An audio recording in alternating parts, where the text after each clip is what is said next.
Life is a winding road, no telling where it goes. Hi, Amber here with A Meeple Family. I'm so excited to do this how to play video for the game Cellulose. This game is brought to us by Genius Games. So a huge thank you to Genius Games for allowing us to showcase this awesome game on our channel. The core mechanic of Cellulose is that it's a worker placement game. The interesting theme of Cellulose is that it takes place inside of a plant cell. In this unique theme, players will compete to gain resources like water, carbon dioxide, protein, and even get the chance to photosynthesize. Gameplay will continue until our cell wall is completely built.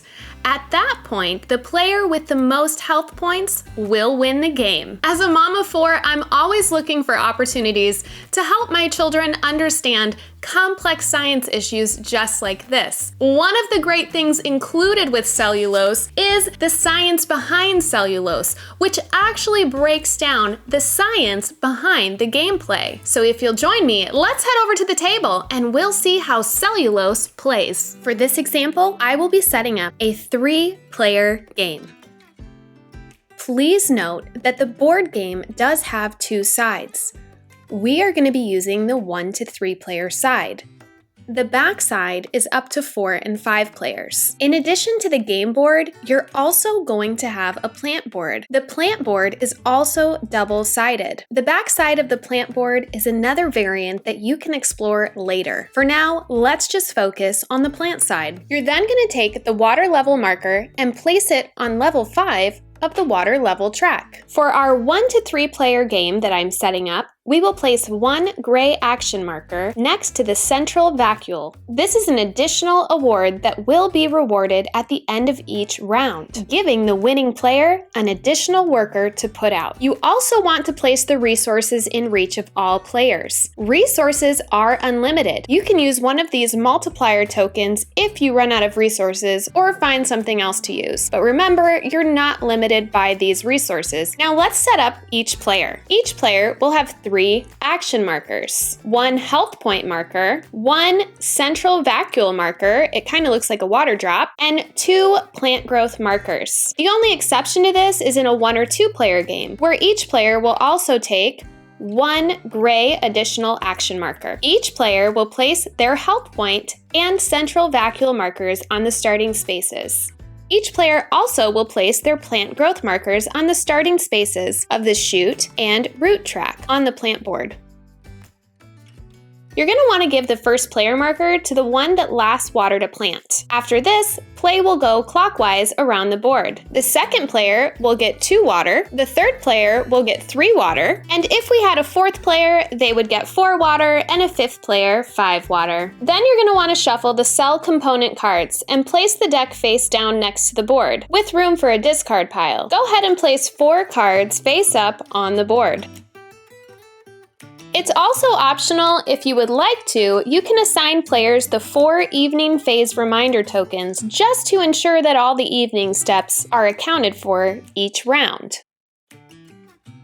Now we're set up and ready to play. So Cellulose is played over 3 different phases. We're going to have our sunrise phase, our daytime phase, and of course, an evening phase. Let's head back to the table and we'll briefly look at how these phases play out on the game board. In the sunrise phase, we are going to be mainly looking at the plant board. This is where players will collect their resources. Players will collect water and carbon dioxide based on where their plant trackers are. Throughout the game, you'll have the chance to advance your tokens along the plant board tracks. You can play cards, and you can also have worker placement options to help you advance. That way, during the sunrise phase, you will collect more and more resources. Next up is the daytime phase. During the daytime phase, players take turns placing their action markers.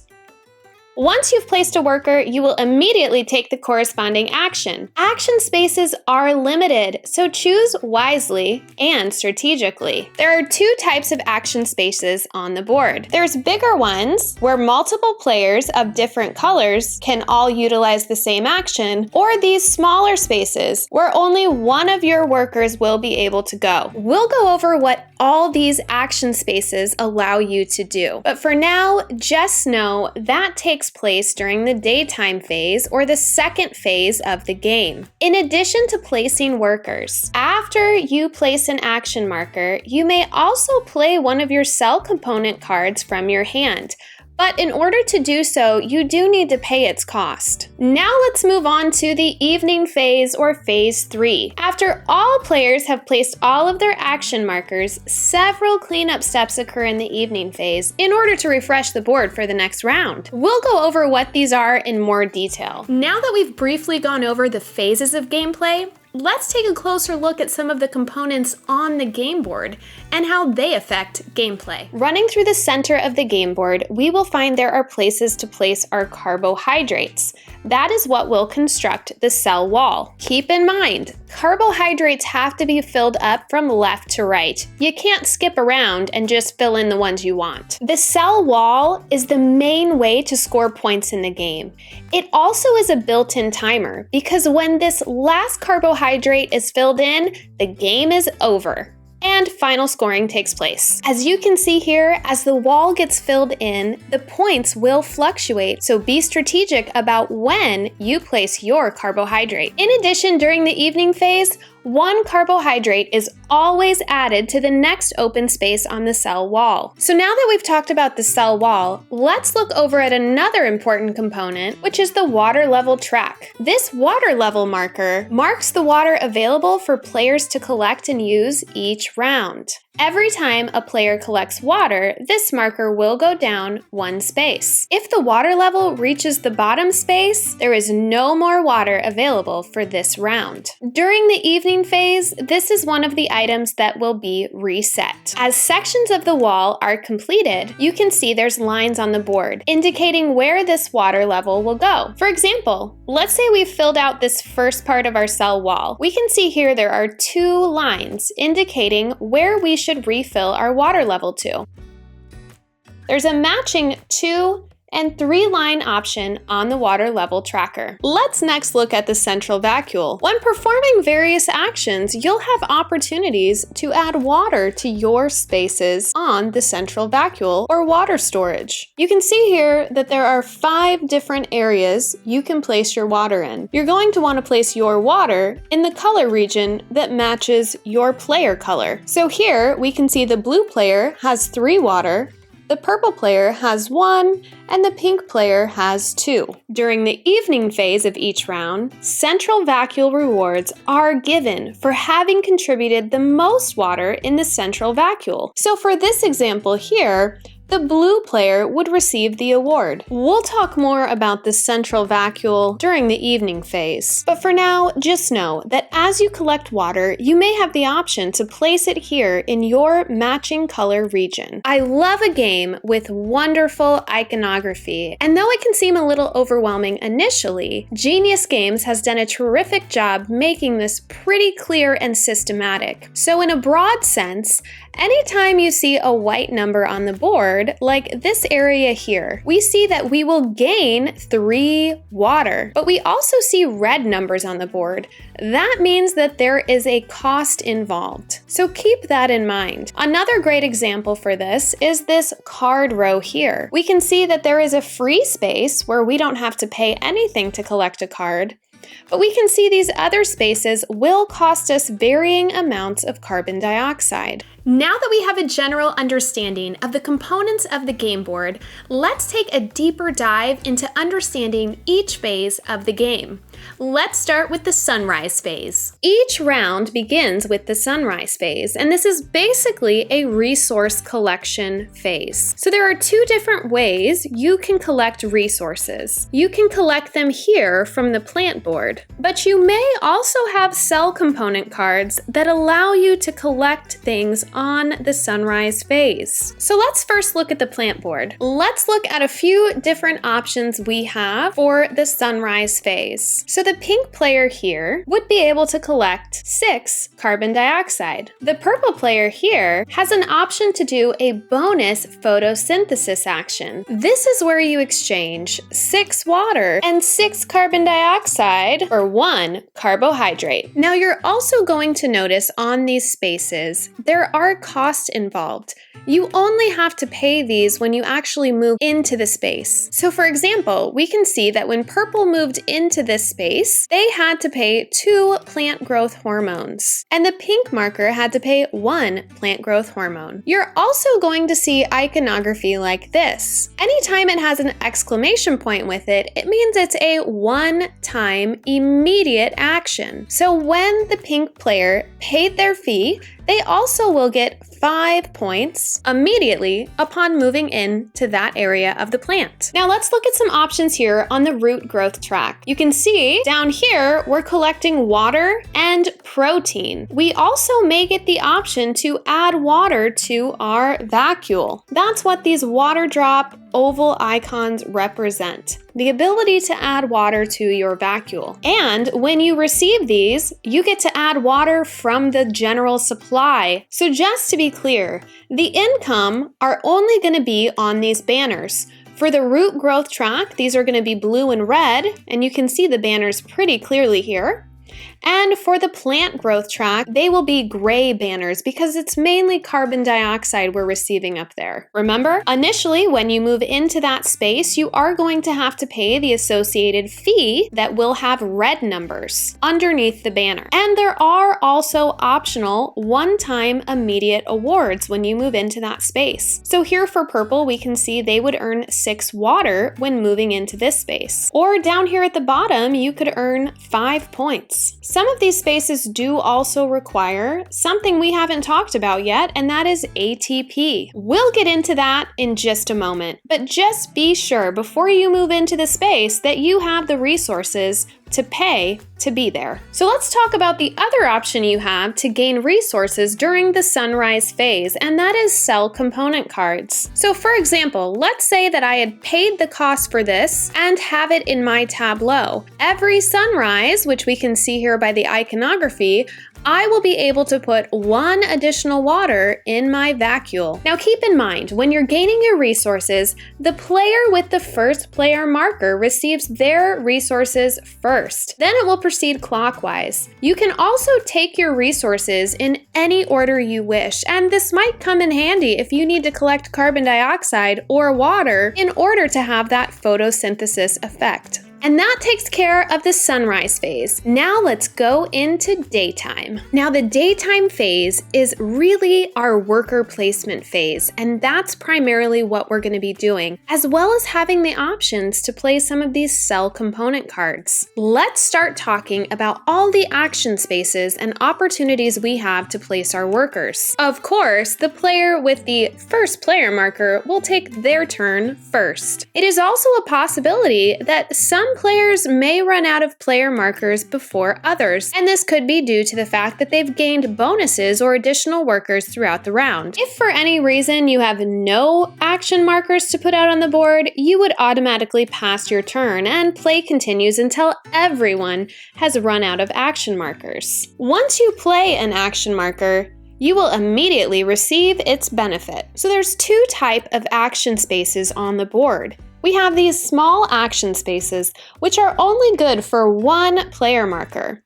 But we also have these bigger action spaces, which are good for any number of action markers as long as they're different colors. And yes, that's right. If I'm the purple player and I have the gray action marker, I can place that in the same action space as my purple action marker because they're different colors. Keep in mind, you also may not place an action marker on any space with an action you cannot take. For example, if it requires resources you don't have, you can't land there. So let's talk about these action spaces. Let's start by talking about the collect water space here at the top. If you move here, you can collect water based on where the current water level marker is. Once you've collected your water, for this example it would be 5, you would then move the water level marker down. Remember, if the water level marker ever gets to the lowest space, there is no more water for this round. You can also see here that when you land on this space and take water, you can also add up to 3 water to your matching color space on the vacuole. Another optional space is collect carbon dioxide. So here we can see in the bigger space, which is open to multiple players, you can collect 4 carbon dioxide. But in this smaller single player space, you can collect 6. Just like the water space above it, anytime you collect carbon dioxide, you're also going to need to move that water level tracker down 1. We can see the iconography here by these blue down arrows reminding us to move this down anytime either of these spaces are collected. So our next space here is photosynthesis, and in our multiplayer space, you can do that 1 time. In order to do that, you have to turn in 6 water and 6 carbon dioxide, and you'll receive your 1 carbohydrate. Now in the smaller place, you can do this up to 2 times, which means you would need 12 water and 12 carbon dioxide, but you would get 2 carbohydrates. Wondering how you get your carbohydrates on that cell wall? Well, that is our next space here. This also is a multiplayer space, and when you land here, you can place 1 of your carbohydrates on the next available cell wall space and earn yourself the health points listed on the space. Keep in mind, anytime you add a carbohydrate by using this cell wall space, you're also going to get to add 1 water from the general supply to your region of the central vacuole. If the cell wall is completely covered and carbohydrates can no longer be added, the game will end in the current round's evening phase. But don't worry, carbohydrates not added to the cell wall are each worth 4 health points during endgame scoring. Now let's talk about mitochondria, the powerhouse of the cell.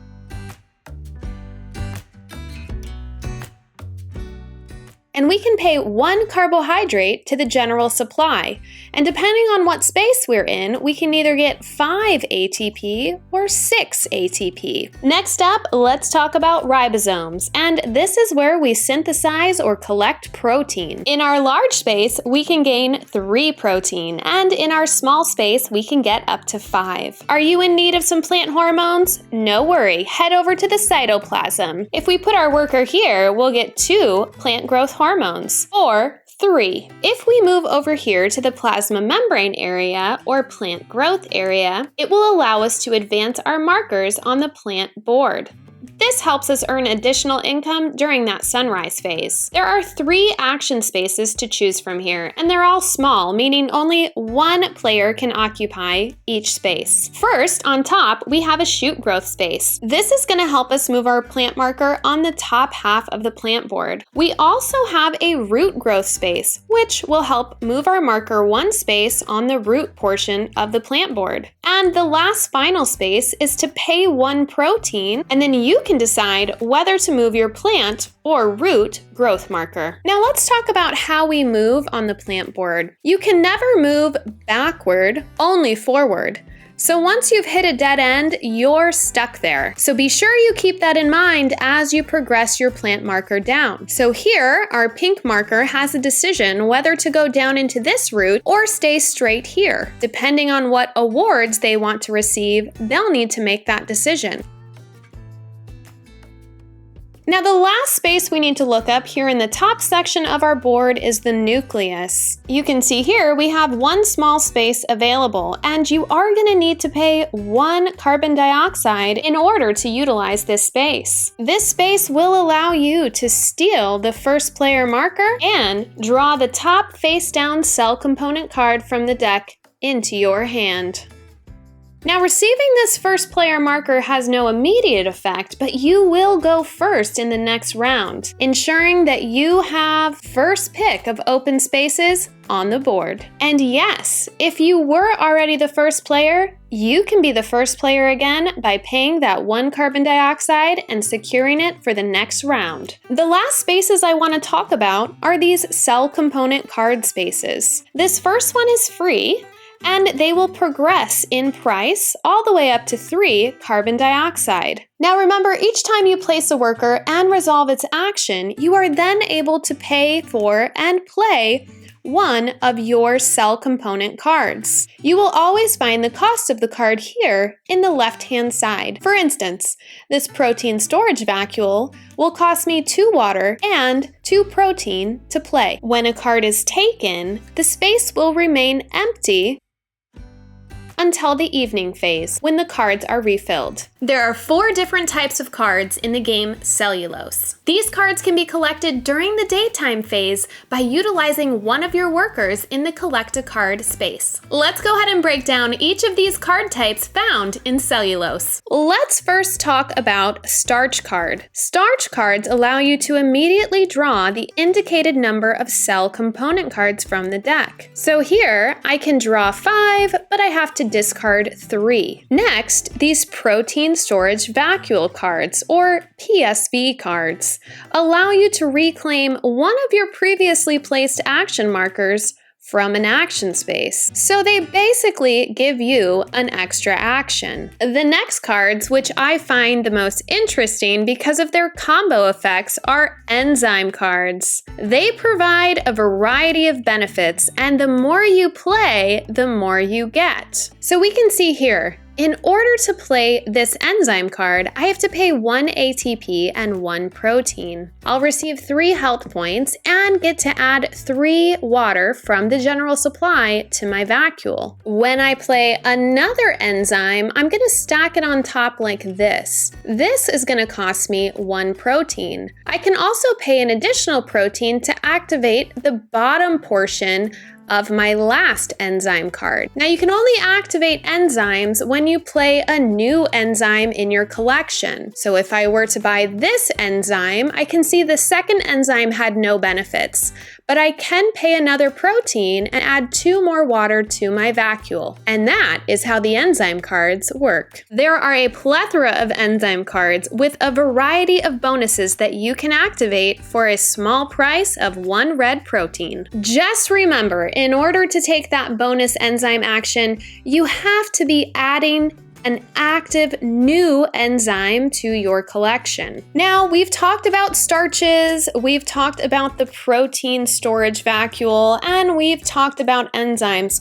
So our last card type to talk about are these specialization cards. So a lot of these specialization cards are going to have benefits you can take during the sunrise in order to gain extra resources, or they're going to have end-of-game scoring benefits. For instance, this specialization card here says that each sunrise, I can place 1 water from the general supply onto my region of the central vacuole. During endgame scoring, which is the yellow section, I can receive endgame health points for double the points shown on my space of the central vacuole track. The rulebook does a great job going over all these different specialization cards, but basically what you need to know is it's going to help you with endgame scoring and accumulate potentially more resources during the sunrise phase of the game. And just like that, it's time for evening. So let's go over how the evening phase works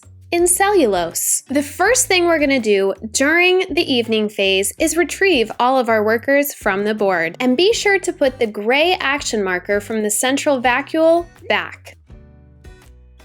The next thing we're going to want to do is check the central vacuole majority reward. Basically, we're going to see which color region has the most water. For our example here, we can see that blue has 3. So we're going to advance their score marker up the track. We're also going to remove the water from only the winner's region. This is going to make sure that the other regions have a chance to win next time. Because blue won, they will get that extra worker for the next round.